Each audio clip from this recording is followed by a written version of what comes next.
हमने स्वच्छता को लेकर इन 10 वर्षों में बहुत कुछ किया है, बहुत कुछ पाया है। लेकिन जैसे गंदगी करना ये रोज का काम है, वैसे स्वच्छता करना भी रोज का ही काम होना ही चाहिए।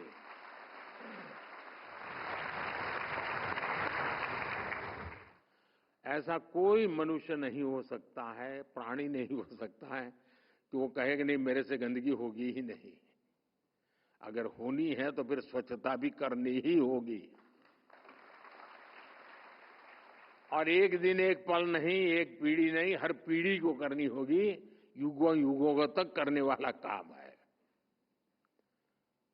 आज जब हर देशवासी स्वच्छता को अपना दायित्व समझता है, कर्तव्य समझता है, तो साथियों मेरा इस देश के वासियों पर इतना भरोसा है कि परिवर्तन सुनिश्चित है। देश का चमकना ये सुनिश्चित है। स्वच्छता का मिशन एक दिन का नहीं, ये पूरे जीवन का संस्कार है। हमें इसे पीढ़ी दर पीढ़ी आगे बढ़ाना है। स्वच्छता हर नागरिक की सहज प्रवृत्ति होनी चाहिए। यह हमें हर रोज करना चाहिए। गंदगी के प्रति हमारे भीतर एक नफरत पैदा होनी चाहिए। हम गंदगी को टॉलरेट न करें, देख न पाए, ये स्वभाव हमने विकसित करना चाहिए। गंदगी के प्रति नफरत ही हमें स्वच्छता के लिए मजबूर कर सकती है और मजबूत भी कर सकती है। हमने देखा है कि कैसे घरों में छोटे छोटे बच्चे साफ सफाई को लेकर बड़ों को मोटिवेट करते रहते हैं। मुझे कई लोग कहते हैं कि मेरा पोता, मेरा नाती ये टोकता रहता है कि देखो मोदी जी ने क्या कहा है, तुम क्यों कचरा जहां डालते हो, कार में जा रहे हैं बोले बॉटल क्यों बाहर फेंकते हो, बॉटल रुकवा देता है। ये आंदोलन की सफलता उसमें भी बीज बो रही है। और इसलिए आज मैं देश के युवाओं को, हमारी अगली पीढ़ी के बच्चों को कहूंगा, आइए हम सब मिलकर के डटे रहें। आइए डटे रहिए, दूसरों को समझाते रहिए, दूसरों को जोड़ते रहिए। हमें देश को स्वच्छ बनाए बिना रुकना नहीं है।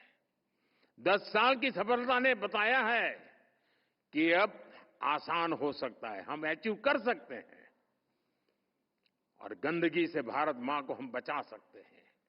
साथियों, मैं आज राज्य सरकारों से भी आग्रह करूंगा कि वे भी इस अभियान को अब जिला, ब्लॉक, गांव, मोहल्ले और गलियों के लेवल पर ले जाएं। अलग अलग जिलों में, ब्लॉक्स में स्वच्छ स्कूल की स्पर्धा हो, स्वच्छ अस्पताल की स्पर्धा हो, स्वच्छ ऑफिस की स्पर्धा हो, स्वच्छ मोहल्ले की स्पर्धा हो, स्वच्छ तालाब की स्पर्धा हो, स्वच्छ कुएं के किनारे की स्पर्धा हो।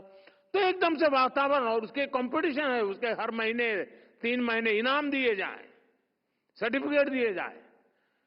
भारत सरकार सिर्फ कंपटीशन करे और 2-4 शहरों को स्वच्छ शहर, 2-4 जिलों को स्वच्छ जिला, इतने से बात बनने वाली नहीं है। हमने हर इलाके में ले जाना है। हमारी म्युनिसिपैलिटीज भी लगातार देखें कि पब्लिक टॉयलेट की अच्छे से अच्छे मेंटेनेंस हो रही है, चलो उनको इनाम दें। अगर किसी शहर में व्यवस्थाएं पुराने ढरे की तरफ वापस लौटी तो उससे बुरा क्या हो सकता है। मैं सभी नगर निकायों से, लोकल बॉडी से आग्रह करूंगा कि वे भी स्वच्छता को प्राथमिकता दें, स्वच्छता को सर्वोपरि माने। आइए हम सब मिलकर शपथ लें। मैं देशवासियों से अनुरोध करता हूं, आइए हम जहां भी रहेंगे, फिर चाहे वो घर हो, मोहल्ला हो या हमारा वर्क प्लेस हो, हम गंदगी न करेंगे, न गंदगी होने देंगे और स्वच्छता ये हम हमारा सहज स्वभाव बना करके रहेंगे। जिस प्रकार हम अपने पूजा स्थल को साफ सुथरा रखते हैं, वही भाव हमें अपने आसपास के वातावरण के लिए जगाना है। विकसित भारत की यात्रा में हमारा हर प्रयास स्वच्छता से संपन्नता के मंत्र को मजबूत करेगा।